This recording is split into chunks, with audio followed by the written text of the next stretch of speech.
तुझे कानातले कुठे आहेत पारू? अरे मित्रांनी इतकं प्रेमाने एखादं गिफ्ट दिलंय ते जवळ बाळगण्यासाठी, असं कुठेही काढून ठेवण्यासाठी नाही. सकाळी तर घातले होते कानातले, मग आत्ता का काढले? आई बोला, भगवान बोला. बोल, का बोलला थोडे अर्जंट?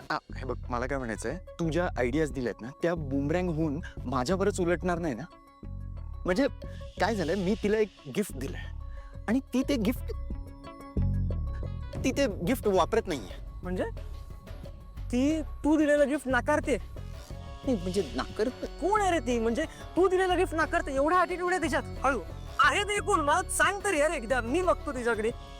कोण आहे सांग मला. हे बघ, ॲटिट्यूड वगैरे नाहीये. बेसिकली ना तिला माझ्या कुठल्या तरी गोष्टीचा राग आला असणार आहे. म्हणजे ती तुला ॲटिट्यूड दाखवते आणि तुला असं वाटतं की तिला राग आलाय. केवढा प्रेमात आहेस रे तू, हा? आणि एवढं करून आपल्या आईला ती आवडलीच नाही तर? हळू हळू हळू. हे बघ, असं असं नाही होणार. आईला ती मुलगी नक्की आवडणार. हा तसंच हो. आणि दादा, ज्या अर्थी ती मुलगी जलस होते ना त्या अर्थी तिला पण तू आवडतोस, है ना?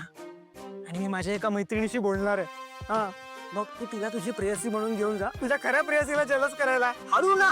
अरे ते कोण ऐकणार आहे यार? अरे कोणीतरी ऐकेल आपलं, तुला मी सांगितलं.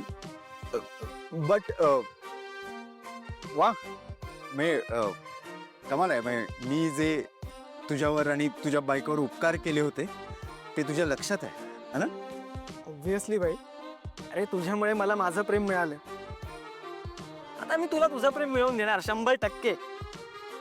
जरा इकडे सरकून बस ना थोडं. अगदीच तिकडे जायचे, इकडे सरकून बस.